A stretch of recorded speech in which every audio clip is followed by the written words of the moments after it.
Gracias, gracias por tu misericordia. Gracias por tu amor. Gracias por tu bondad. Gracias, Señor, por amarnos tanto, por enviar a tu Hijo amado Jesucristo a morir por nuestros pecados, por nosotros. Gracias, Señor. Realmente no merecíamos tanto sacrificio, ni lo merecemos aún, pero a ti te ha placido darnos la bendición de la salvación, de la vida eterna, aunque hubo que sacrificar a tu Hijo amado. Bendito sea tu nombre. Bendito seas, Señor, por siempre. Bendito seas por siempre, Señor. Por favor, Padre, bendícenos poniendo en nuestro corazón un deseo ferviente por buscarte, por conocerte, para servirte mejor, Señor, para vivir en tu propósito, vivir en tu voluntad. Ayúdanos a entender los misterios que hay en tu palabra, misterios que establecen designios para el futuro y para el presente, Señor. Ayúdanos a no desperdiciar el tiempo, a no perderlo, sino a aprovecharlo y empeñarnos en conocerte a ti, Señor. Te lo rogamos, te lo suplicamos en el poderoso nombre de Jesucristo, nuestro amado y bendito Salvador. Padre, bendice a mis hermanos, bendice la iglesia, bendícela, Señor. Haz que avancemos en la fe, que crezcamos. Dios mío, ayúdanos, Señor, a ver tu obra, a apasionarnos por ella, a servirte y a ministrar tu palabra a otros, Señor, y hacerlo con denuedo, con pasión, con amor, con alegría, Señor, sabiendo que esta es tu voluntad. En el nombre de Jesús, Padre bendito, te amamos, Señor. Envía obreros, prepara obreros para tu mies, Señor. Te lo rogamos en el nombre de Jesús, en el nombre de Cristo. Amén, Señor. Y amén. Bendito Dios. Vamos a continuar. Ya estamos en la recta final de este libro de Daniel. Hoy estaremos leyendo el capítulo 12. Pero quería hacer una salvedad con este capítulo porque el capítulo no contiene, no comienza con una nueva profecía, sino que es la profecía que tiene que ver con el capítulo 11. Cuando habla de en aquel tiempo se levantará Miguel, el gran príncipe que está de parte de los hijos de tu pueblo, y será tiempo de angustia, cual nunca fue desde que hubo gente hasta entonces, pero en aquel tiempo será libertado tu pueblo, todos los que se hallen inscritos en el libro. Como ven ustedes, habla de aquel tiempo. ¿En qué tiempo está hablando? ¿De qué tiempo? Aquí en el capítulo 11 de Daniel, desde el versículo 36 al 45, encontramos, dice, y el rey hará su voluntad y se ensoberbecerá y se engrandecerá sobre todo Dios, y contra el Dios de los dioses hablará maravillas y prosperará hasta que sea consumada la ira, porque lo determinado se cumplirá. Del Dios de sus padres no hará caso, ni del amor de las mujeres, ni respetará a Dios alguno, porque sobre todo se engrandecerá, mas honrará en su lugar al Dios de las fortalezas, Dios que sus padres no conocieron. Lo honrará con oro y plata, con piedras preciosas, con cosas de gran precio. Con un Dios ajeno se hará de las fortalezas más inexpugnables y colmará de honores a los que le reconozcan y por precio repartirá la tierra. Pero al cabo del tiempo el rey del sur contenderá con él y el rey del norte se levantará contra él como una tempestad con carros y gente de a caballo y muchas naves y entrará por las tierras e inundará y pasará. Entrará a la tierra gloriosa y muchas provincias caerán, mas éstas escaparán de su mano, Edom y Moab, y la mayoría de los hijos de Amón. Extenderá su mano contra las tierras y no escapará el país de Egipto, y se apoderará de los tesoros de oro y plata y de todas las cosas preciosas de Egipto, y los de Libia y los de Etiopía le seguirán. Pero noticias del oriente y del norte le atemorizarán y saldrá con gran ira para destruir y matar a muchos y plantará las tiendas de su palacio entre los mares y el monte glorioso santo y santo, mas llegará a su fin y no tendrá quien le ayude.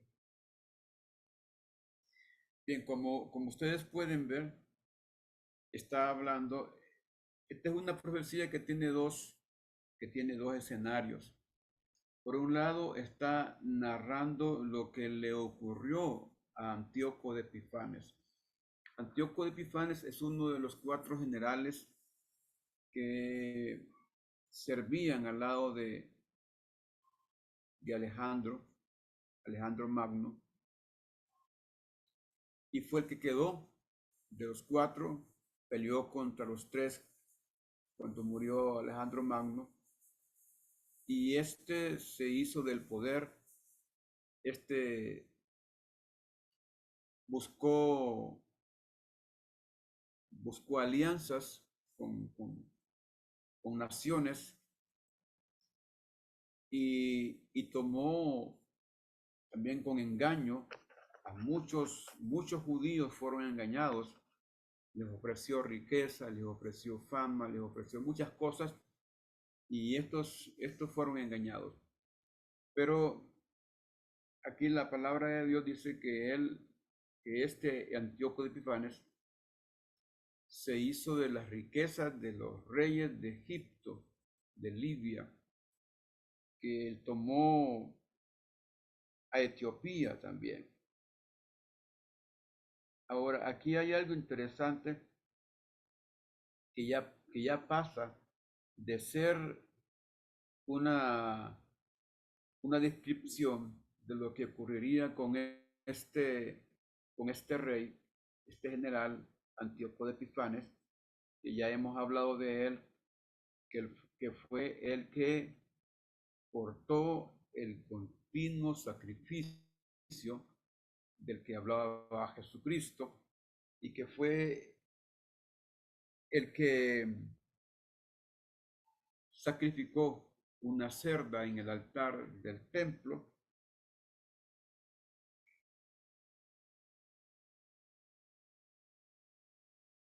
y es como el personaje que tipifica al anticristo, con un odio hacia Dios, porque la palabra de Dios dice que contra el Dios de los dioses hablará maravillas, o sea, ofenderá el nombre del Señor y que prosperará en su consumada, que sea hasta que sea consumada la ira, porque lo determinado se cumplirá. Ahora, aquí aparece en escena, en este versículo 37, del Dios de sus padres no hará caso, ni del amor de mujeres, ni respetará a Dios alguno, porque sobre todo se engrandecerá. O sea, él mismo se va a considerar un Dios que no necesita rendirle culto a ningún otro Dios. El 39 dice, con un Dios ajeno se hará de fortaleza. En el 38 dice, honrará en su lugar al Dios de las fortalezas. Este Dios de las fortalezas es el Dios de las guerras. El Dios de la guerra, el Dios que supuestamente le daba poder a los hombres para hacer guerra y para vencer.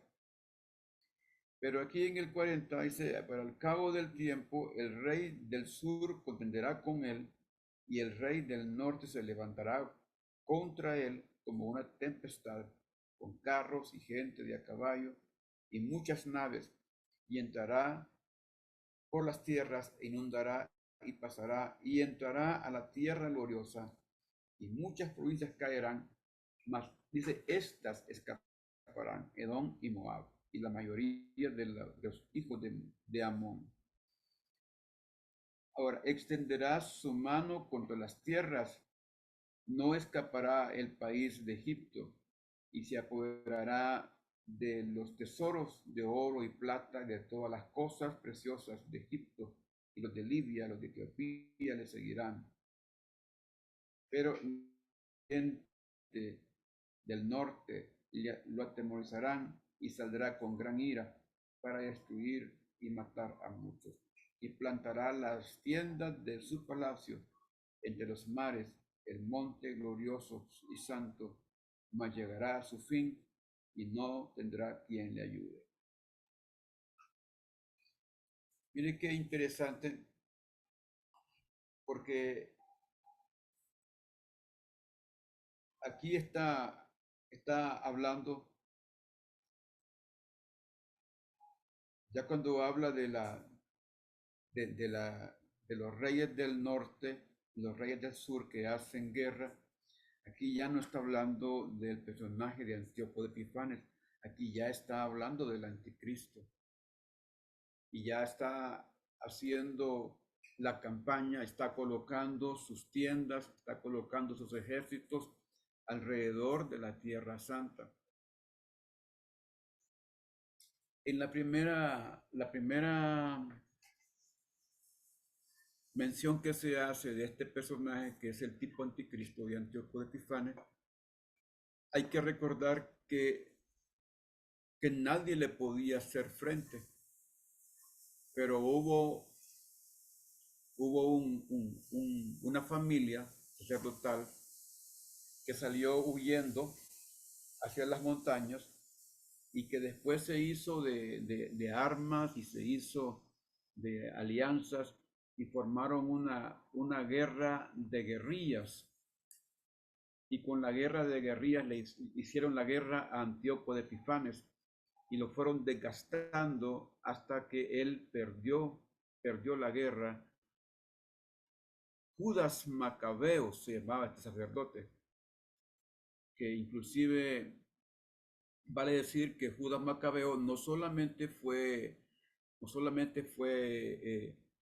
un, un hombre que destaca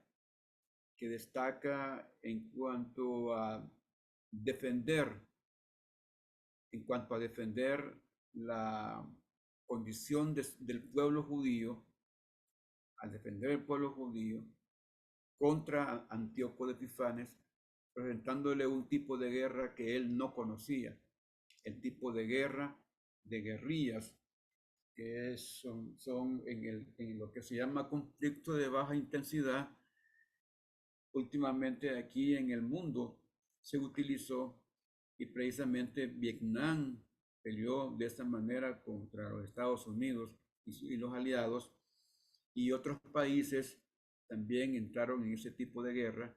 El mismo Nicaragua aquí luchó como con la guerra de guerrillas, El Salvador también luchó con la guerra de guerrillas, pero este sistema, esta estrategia no es nueva. Quien la inventó fue Macabeo, Judas Macabeo. Pero otra cosa interesante de Judas Macabeo es que él se encargó y fue de los primeros hombres que pensó que la educación debería de ser para todo mundo. Y recuerda que en el tiempo antiguo solo podían leer y escribir los que pertenecían a la tribu de Leví. Solo los levitas podían aprender a leer y a escribir. Ellos manejaban las escrituras.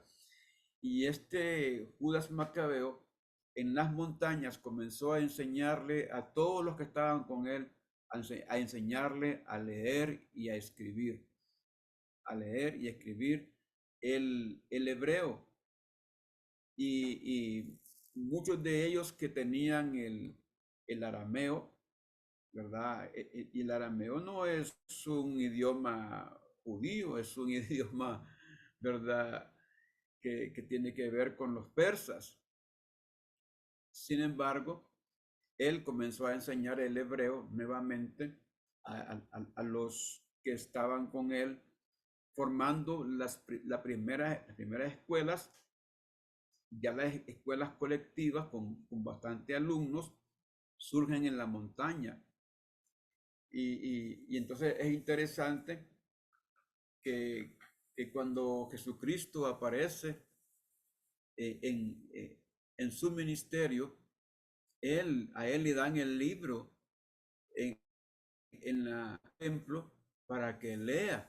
Y él leyó del libro de Isaías, que cuando le llevaron a la mujer que había sido encontrada en pecado, Jesucristo comenzó a escribir. Entonces, mire que una de las cosas por lo cual estaban asustados los fariseos que llevaron a la mujer es que vieron a Jesús escribir en el idioma hebreo. Se suponía que él no era de los que escribía porque no era de los levitas, sino que de la tribu de Judá. Pero al verlo escribir, entonces reconocieron que era alguien especial, que sí o descendía de los que habían estado con, con, con Judas Macabeo, ¿verdad? O él había tenido una educación especial, porque los que sabían leer y escribir eran tenidos como gente muy importante.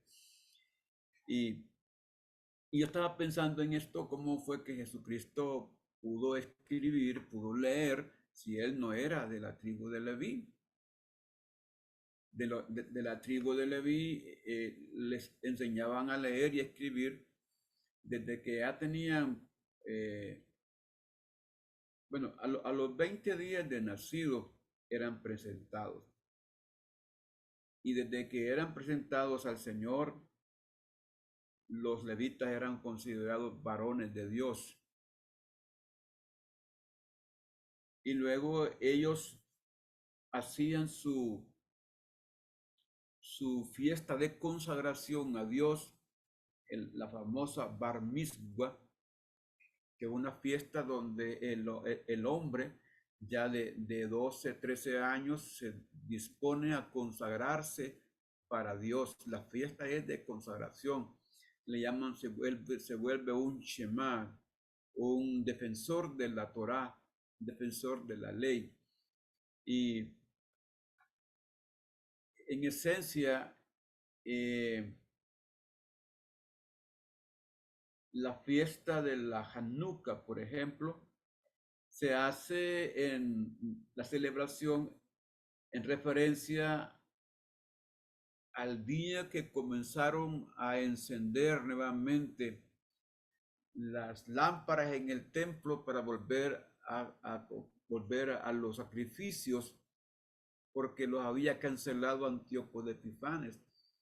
Entonces, una vez que hubieron purificado, que la purificación del templo no duró un día, ese templo fue purificado y casi duró como 3 años y medio para purificarlo, para santificarlo. Y una vez purificado, encendieron las lámparas, ¿verdad? Y entonces los judíos lo hacen ahora con las velas, que van encendiendo las velas, una un día, otro día, y hacen una ceremonia de 7 días, la ceremonia de la Hanukkah, y que la Hanukkah es como las tiendas a las que se fueron, hacen las veces de estos israelitas, estos judíos que estuvieron en las montañas habitando en tiendas y desde ahí hicieron guerra y luego trajeron la vela, ¿verdad? A encender los candelabros o las lámparas para dar a entender que comenzaba nuevamente el sacrificio. Y es una condición que se da y que aquí en este libro de Daniel está hablando acerca de cómo se va a impedir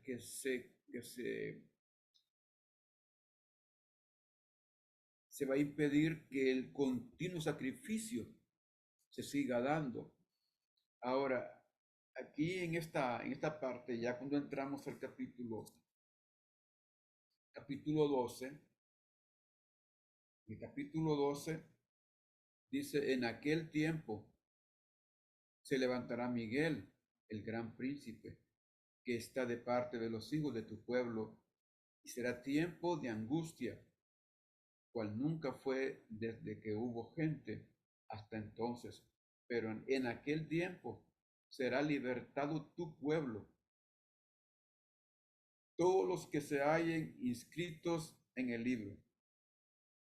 Y muchos de los que duermen en el polvo de la tierra serán despertados, unos para vida eterna y otros para vergüenza y confusión perpetua. Les decía el domingo que había estado luchando con estos dos versículos, queriendo entender un poco más y estuve leyendo, me traje algunos comentarios aquí para la casa para estarlos leyendo y algunos comentaristas cuando hablan de esto hablan de un tremendo avivamiento, pero están hablando también de la resurrección que va a haber de los muertos y es una de las citas bíblicas del Antiguo Testamento que hablan abiertamente de la resurrección, aparte de lo que hizo Job, cuando él dijo, yo sé que mi Redentor vive y con mis ojos lo he de ver y no con los de otro. Y del polvo me levantaré, cuando dice yo voy a resucitar, me levantaré del polvo y con mis ojos le he de ver. O sea, lo que Job estaba diciendo no que se va a sanar, sino Job estaba diciendo era que él iba a resucitar y que resucitado vería al Señor. Y aquí encontramos esto en el capítulo 12 de Daniel, cuando dice que muchos de los que duermen en el polvo de la tierra serán despertados, unos para vida eterna y otros para vergüenza y confusión perpetua. Y esto es también lo mismo que Jesucristo dijo con respecto a los que van a ser despertados, de los que van a resucitar, de los que van a resucitar para tener vida eterna y los que van a resucitar para tener vergüenza y confusión perpetua. Me gustaría que leyéramos San Juan 5, 28 y 29. San Juan 5, 28 y 29.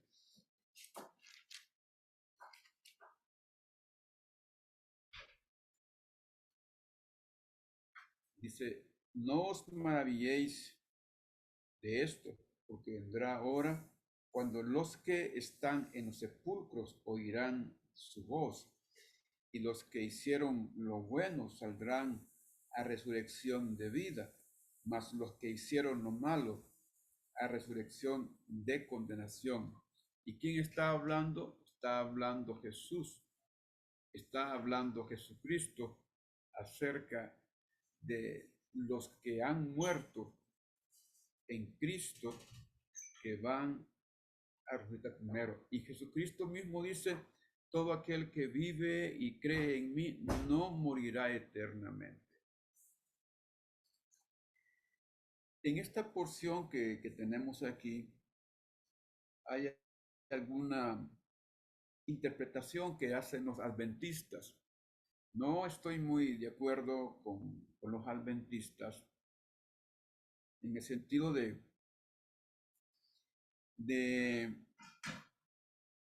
decir que esta es una resurrección que es solamente espiritual, que no tiene nada que ver con resucitar con cuerpos, con todo, el ser. No, no, porque ellos dicen que hablan del sueño del alma. Y dice que todos, que nadie ha muerto totalmente, no que solo están dormidos, que van a ser despertados. Y han querido cambiar esta parte de decir que van a ser despertados, pero no, no, la palabra resucitar es volver a la vida. Resucitar es volver a la vida. Y aquí habla muy claramente que unos van a ser para vida eterna. Aquí dice, muchos de los que duermen del polvo de la tierra serán despertados, unos para vida eterna y otros para vergüenza y confusión perpetua. Y Jesucristo habla de resurrección.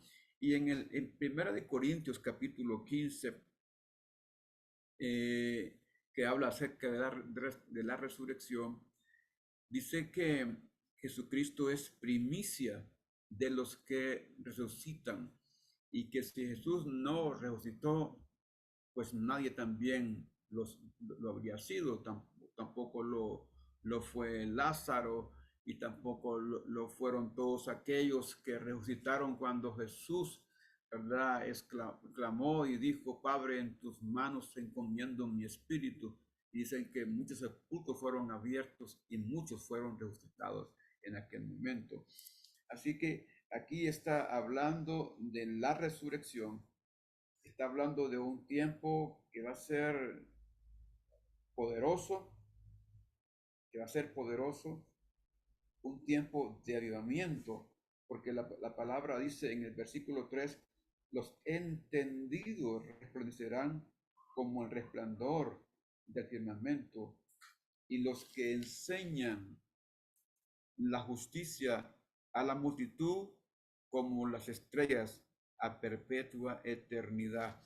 Y aquí la palabra entendidos, los entendidos en este versículo, la palabra entendido es los que han logrado tener un grado de fe, los que han logrado que su fe sea tan madura que se dispongan a hablar del evangelio de Jesucristo, del evangelio del reino.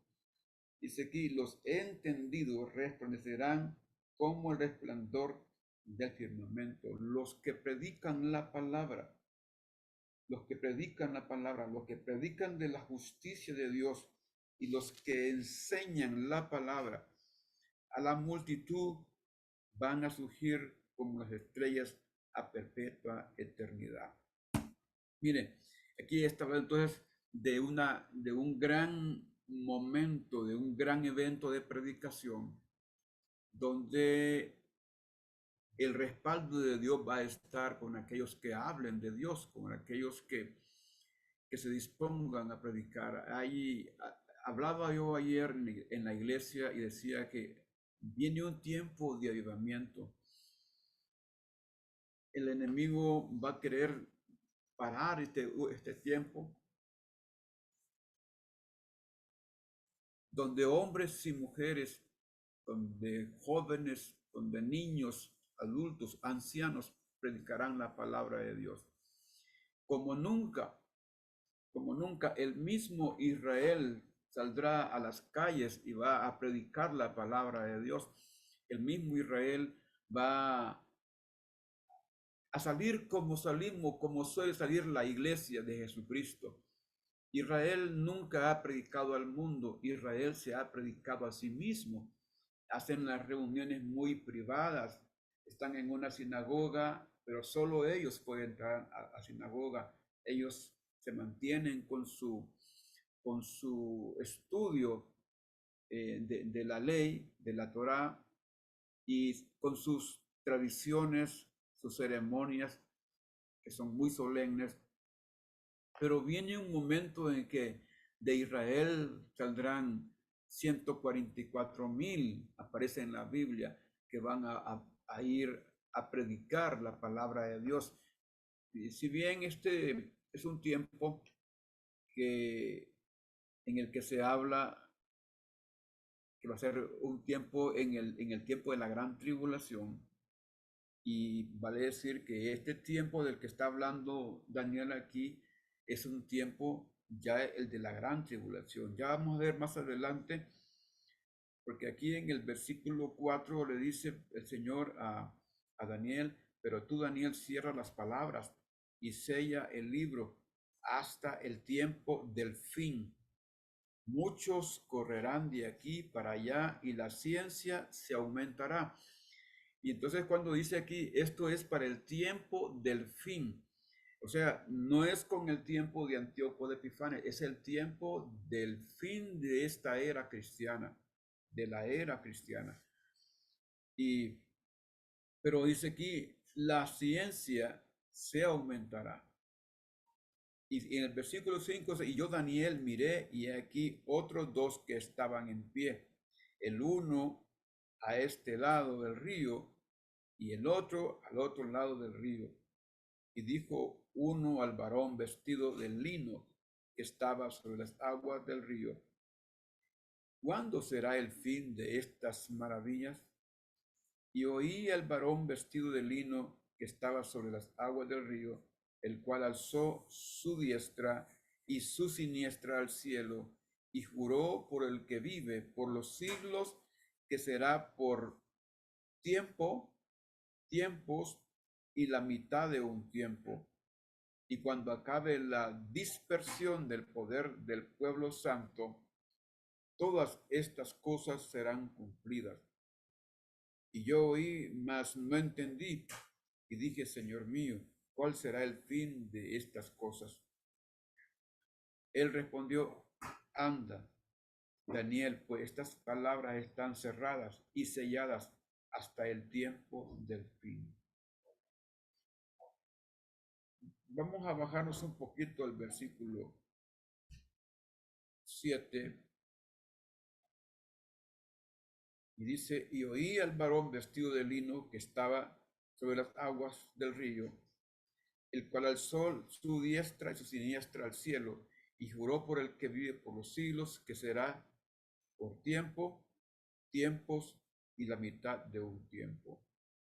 Esto aquí está hablando precisamente de la segunda parte de ese pacto de paz que se hará entre el anticristo y lo que representa él y el pueblo del Señor, que va a ser por 7 años, pero que vendrá un momento, porque aquí mismo lo dice, cuando se corte, se prohíba que hayan más sacrificios, y cuando el anticristo quiera tomar el control del templo y quiera exigirle al pueblo de Israel que le rinda culto.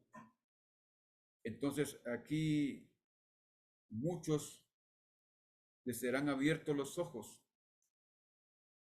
Y mire, dice aquí el versículo 10, Muchos serán limpios y emblanquecidos y purificados.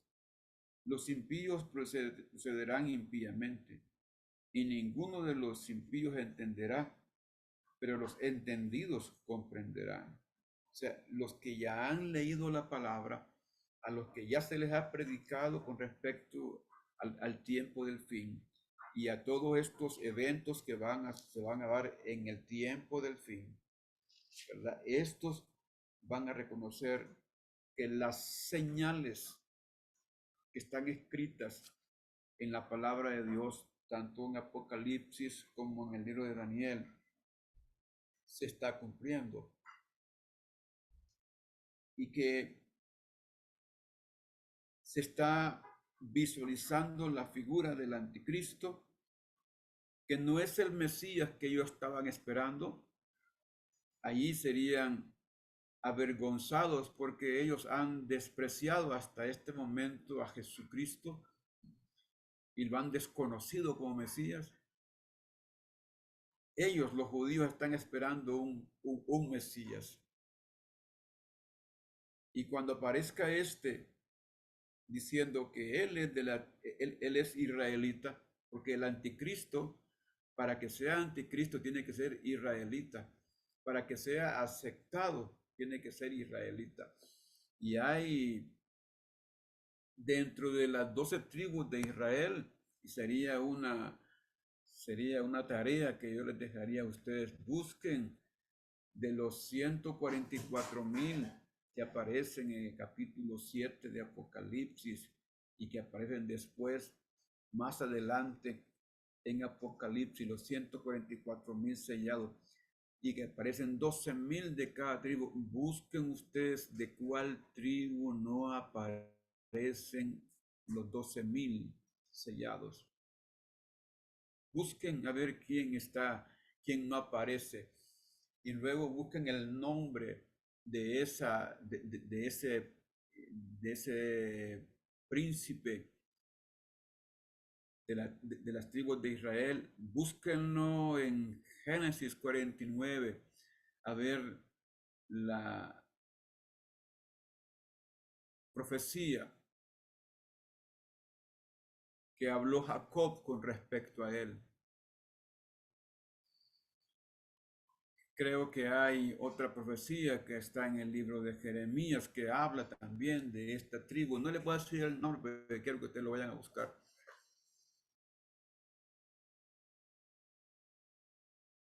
Porque aquí en el versículo 37, en el capítulo 11 de Daniel, dice, del Dios de sus padres no hará caso. Y habla del Dios de sus padres, con Dios con D mayúscula, hablando de nuestro Dios, ni del amor de las mujeres, ni respetará a Dios alguno. O sea, entonces aquí ya está hablando que esta es el anticristo. Pero sigamos más acá en Daniel.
No se escucha, pastor.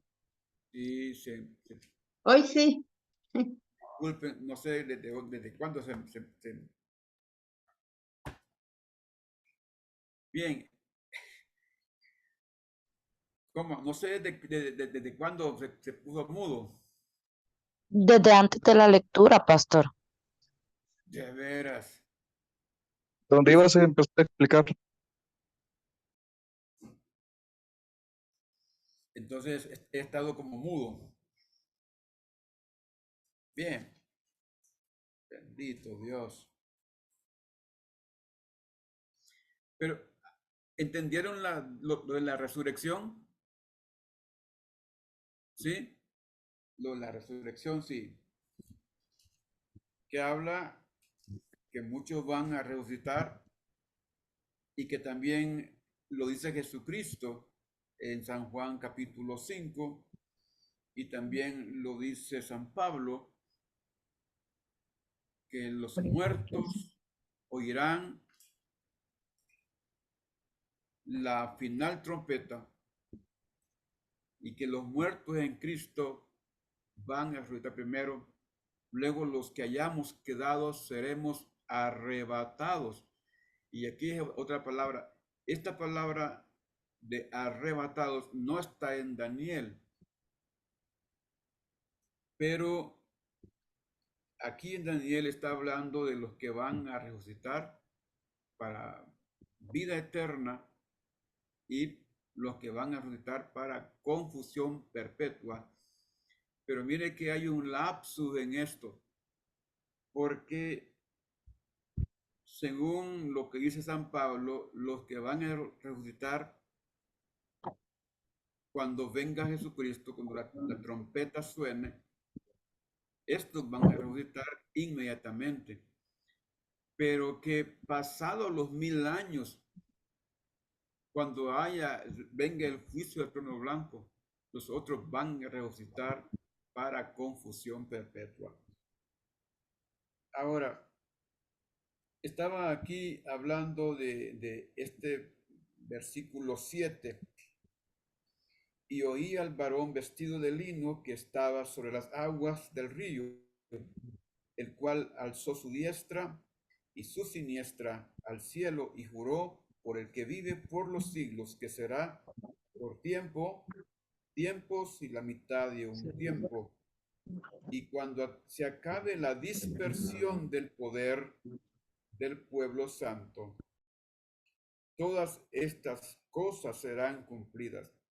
O sea, cuando termine la predicación, porque el pueblo de Israel va a recibir un llamado fuerte para predicar la palabra, y hablábamos de los 144,000 que saldrán a predicar. Va a ser un tiempo que el Espíritu de Dios va a querer alcanzar a todo el judío que pueda. Hasta este momento hay muchos judíos que son ateos, no creen en Dios. Hay muchos judíos que no quieren saber nada de Dios. Y otros que saben de Dios, pero que hacen las cosas por mera tradición. Pero en este momento, muchos judíos van a ser dispersados para predicar la palabra de Dios. Van a alzar la voz.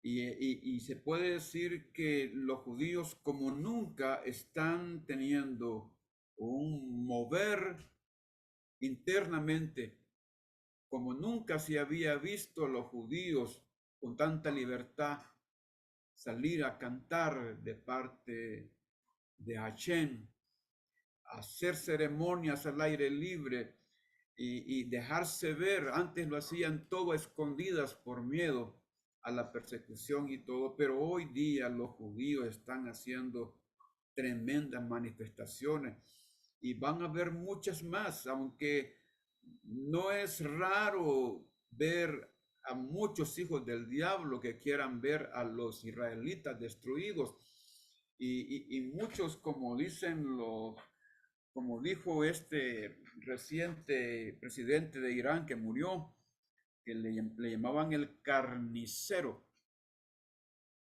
El carnicero. ¿Y por qué le llamaron el carnicero?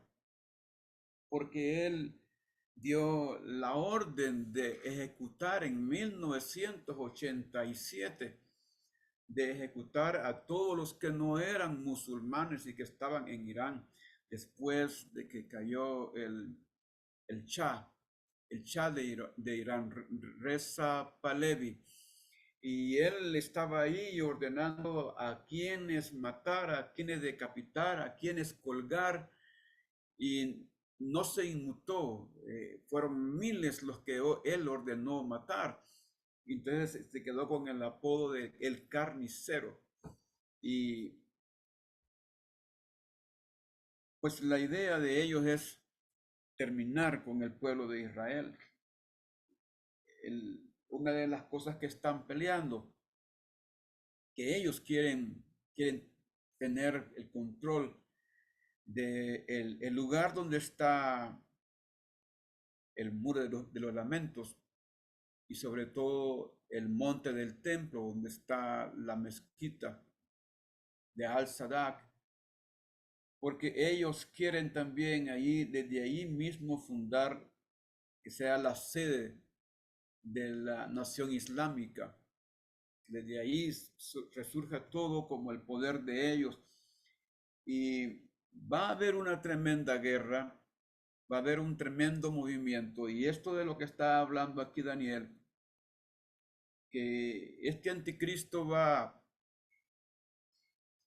a determinar hacer alianza con todos estos enemigos de Israel y los va a apaciguar por un momento. Ciertamente va a hacer alianza con ellos para decir, vamos a destruir a este pueblo, pero déjenme que yo haga pacto con ellos también. Y todo esto es porque el enemigo tiene un grandísimo interés por ese pedazo de tierra. ¿Qué es lo que ocurre en ese pedazo de tierra? ¿Qué es tan importante ese pedazo de tierra? Mire, pues les voy a contar la historia. Cuando el Señor llama a Abraham para que le sacrifique el hijo, Abraham va a ese monte llamado el monte Moria, todo un altar, y ahí el Señor le dijo, no le hagas daño a tu hijo. Y por haber hecho esto, haberme entregado, digamos, a tu hijo, yo te voy a bendecir. Yo hago pacto contigo. Y sabe qué interesante que tiempo después, viene Jacob huyendo y pasa por esa tierra y se duerme en esa tierra y ve que ángeles, que hay una escalera que llega al cielo y ángeles que bajan y que suben. Y él se dio cuenta que ese lugar no era otra cosa que casa de Dios y puerta del cielo, que era un lugar especial para Dios. Y él ahí mismo pone una piedra y luego, posteriormente, en ese momento solo la dedicó al Señor, pero cuando regresó 20 años después, ungió esa piedra con aceite y le echó vino y consagró ese lugar. Y pasaron años, miles de años, digamos 1000 y pico de años. Y sabe qué interesante, que llegó un momento cuando llegó el rey David y quería ofrecer un sacrificio a Dios y le mandó a decir a un hombre, véndame esa heredad. ¿Y a dónde era? El monte Moria. Y en ese monte Moria le dijo a aquel, yo te la voy a regalar y también te voy a dar los bueyes y te voy a dar todo. Y él le dijo, no, dámelo por precio porque yo no voy a darle al Señor algo que no me ha costado nada. quiero levantar un altar ahí en ese lugar, yo quiero pagar por eso, quiero pagar el precio, y le pagó el precio por el monte Moria. David también hizo un sacrificio en ese lugar y Dios escuchó el sacrificio.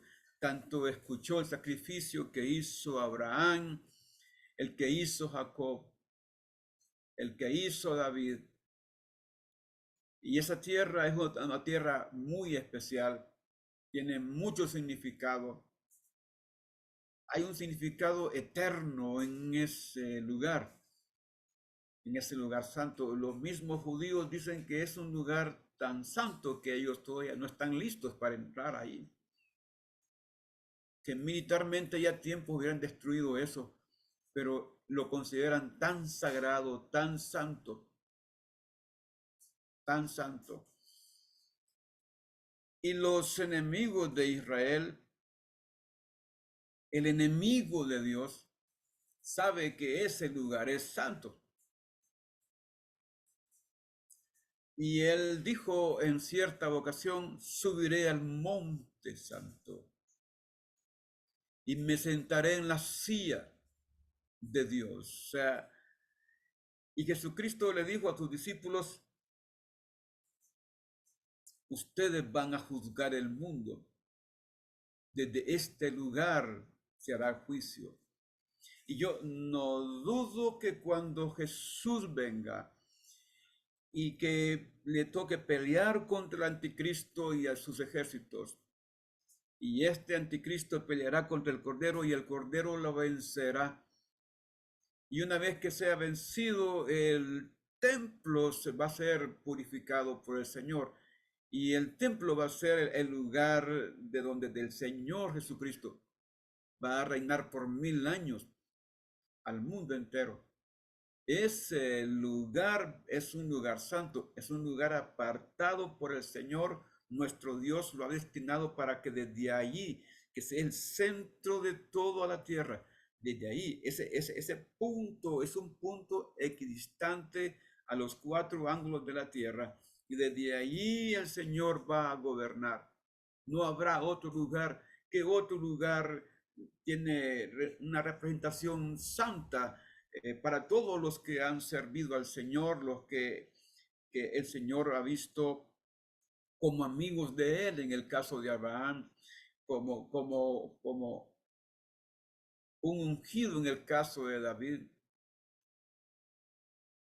Y le toca también a Jesucristo ese lugar, tomar ese lugar, reivindicar el poder del Padre eterno, del Altísimo Señor, y quedar en ese lugar. Y mire qué interesante. Yo quiero que leamos aquí en el versículo 11, capítulo 12, y desde el tiempo que se ha quitado el continuo sacrificio hasta la abominación desoladora, habrá 1290 días. Ahora, aquí dice algo interesante en el versículo 12. Bienaventurado el que espere y llegue a 1335 días.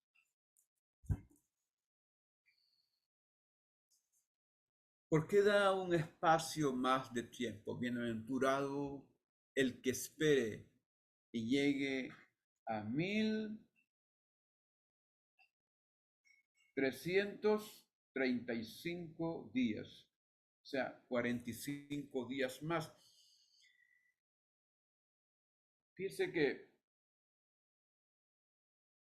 aquí Daniel no explica el significado de esa extensión de 45 días. El significado pero esa visión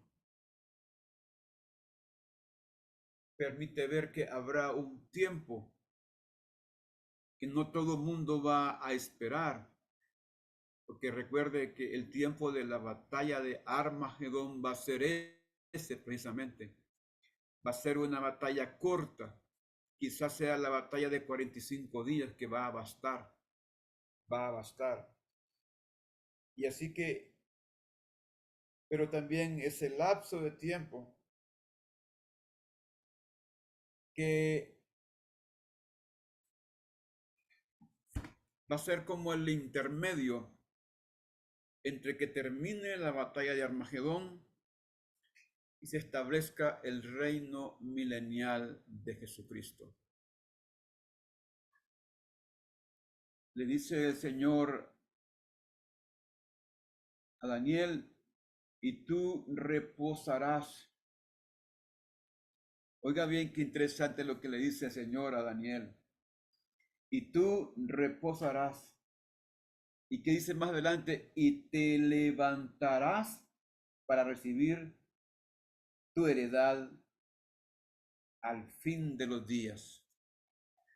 Le está diciendo a Daniel, no te preocupes, que tendrás tu parte. Tendrás tu parte. Tu herencia está asegurada. Vas a recibir, vas a resucitar también para recibir tu bendición, tu heredad. Mire, este capítulo 12 de Daniel y el libro totalmente de Daniel termina con una preciosísima promesa para Daniel, donde el Señor le dice todo lo que va a acontecer, todo lo que va a ocurrir. La palabra cuando dice que es maravilla, está hablando de algo terrible, pero lo interesante es cuando el Señor le dice que desde que el anticristo prohíba que se siga sacrificando, hasta el tiempo que él se quite la máscara y se muestre como lo que real es, van a pasar 3 años y medio, porque 1290 días son 3 años y medio. Todo el libro de Daniel, todo el libro de Daniel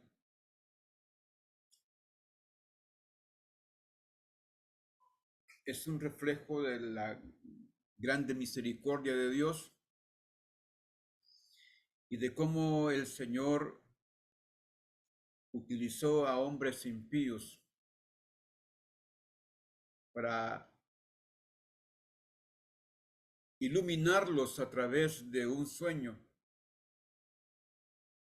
y mostrar las cosas que ocurrirían en el futuro, porque tanto Nabucodonosor como Belsasar, que no eran ni judíos ni hombres piadosos, pero a través de ellos el Señor le mostró a Daniel todo lo que iba a ocurrir en ese lapso, en el lapso del año 527 aproximadamente, hasta el año 486, y haciendo una escala, ¿verdad? Y trasladándolo hacia el tiempo futuro, hasta estos tiempos, ¿verdad? Todo lo que iba a ocurrir y cómo a Daniel también se le prohíbe conocer exactamente en qué tiempo va a ser. Y Jesucristo dice, el día ni la hora, nadie lo sabe. Nadie lo sabe, pero que ese día vendrá como ladrón en la noche, en un abrir y cerrar de ojos. Nadie puede estar confiado y decir, no, pues ya estamos, mañana va a ser, el próximo año va a ser. Hay una gran cantidad de evidencias, de profecías que dan señales en los tiempos, pero falta una gran señal que se cumpla. Y es la construcción del templo. Hasta ahora no hay templo, pero ya el diseño ya lo tienen listo. Ya hay una organización que está encargada de los planos y de tener lo necesario para cuando se diga que hay que construir, van a construir. Ya están como listos para construir el templo. Y cuando se construye el templo, ya una de las cosas por la cual están muy molestos los iraníes es por la vaca lazana que ya está en Israel. Y no solamente hay una gran cantidad de vacas alazanas en Israel. Y estaba leyendo un comentario, un documental, que ellos estaban muy molestos. Este presidente que murió en el accidente estuvo hablando que de nada sirve que vayan a traer estas vacas rojas porque Israel va a ser consumido por el fuego de parte de ellos. Mire lo que le ocurrió a él, lo que fue consumido por el fuego del helicóptero. Pero que estamos en tiempos últimos, en tiempos difíciles, y que es un tiempo para aprovecharlo, para hablar lo más que podamos de Jesucristo, para predicar la palabra y para vivir una vida agradable delante de Dios. Este es un tiempo para aprovecharlo. Hermanos, el libro de Daniel terminó. Ha sido una bendición. Este libro me sacó canavernes, tuve que estar buscando bastante, investigando, ¿verdad? Pero sí ha sido de mucha bendición. Hermana Daisy levantó la mano usted. Amén, pastor. Bendiciones. Pastor, hay algo que me interesa mucho en esto de Daniel 12, que usted nos está hablando, incluso nos ha dejado una tarea y es muy importante, pero me interesa en lo que respecta a la resurrección. Cuando yo estuve estudiando acerca de renovarnos, en el diccionario bíblico yo miraba que decía que renovarnos es resucitar. Eso significa resucitar y es revivir y es resurgir.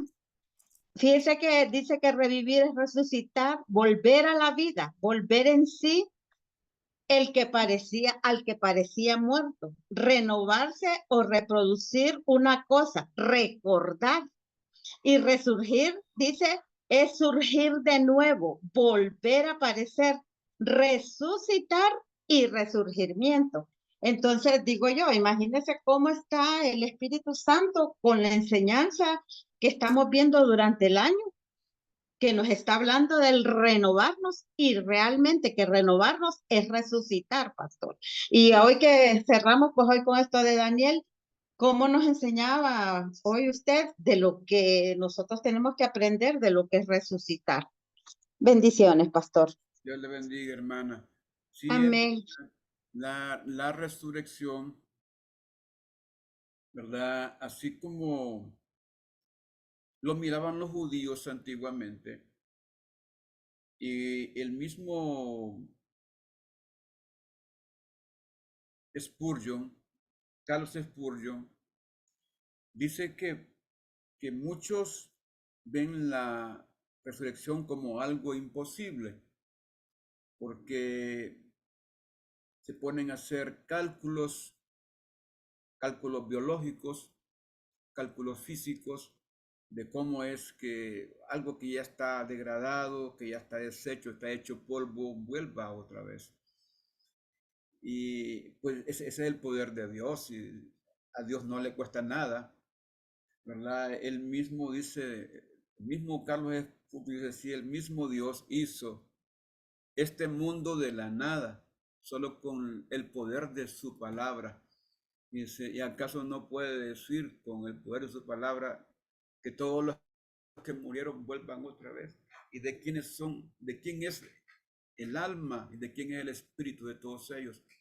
Si todo procede de Dios. Así que resucitar es volver a la vida. Volver a la vida. Una vida restaurada, o sea, una vida nueva totalmente. Ahora, hay que aclarar muy bien porque la Biblia habla que unos van a resucitar para la vida eterna y otros para confusión perpetua. Van a estar vivos. Claro que sí, van a estar vivos, pero van a estar vivos en el lago que arde con fuego y azufre eternamente y para siempre. De eso hay que hacer la aclaración, que unos van a resucitar para vida eterna y otros para confusión perpetua. Hermanos, hemos terminado.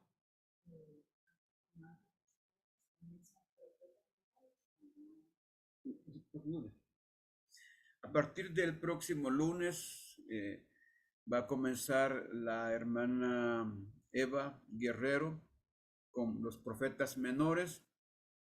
La hermana Eva es una mujer muy estudiosa. Ella pues tiene mucho conocimiento de la palabra de Dios. Tiene, además de tener una licenciatura en teología, tiene una maestría en exégesis bíblica. Hay que sacarle a esta hermana, hay que escucharla, hay que aprender de ella, hay que preguntarle porque tiene mucho que dar. Así que les animo a conectarse el próximo lunes para que comencemos con ella un estudio, un recorrido extraordinario a través de los profetas menores. Por hoy, que Dios me les bendiga, que Dios me les guarde. Quisiera hacer una última oración aquí con ustedes para que el Señor nos bendiga y nos guarde en el nombre de Jesús. Padre, en el nombre de Jesucristo te damos las gracias por la bendición que nos has dado de poder estudiar tu palabra, de poder leer tu palabra. Todos estos libros, el libro de Isaías, el libro de Jeremías, el libro de Ezequiel, el libro de Daniel, que han sido una gran bendición para nosotros, porque a través de estos libros has confrontado nuestra propia vida, nos ha mostrado realmente tu carácter, tu bondad, tu misericordia, pero también tu propósito. Por favor, bendice a los hermanos, a todos los que han estado recibiendo esta palabra, leyéndola, y que han abierto su corazón y han dispuesto a hacer un alto y buscar un cambio en ti, Señor, para agradarte, para glorificarte en el nombre de Jesucristo. Por favor, bendice a mis hermanos, te lo pido en el nombre de Jesús. Amén y amén. Hermanos amados, que Dios les bendiga, que Dios les guarde, y fue un tremendo placer estar con ustedes. Dios les bendiga a todos. Dios les bendiga, mi hermano.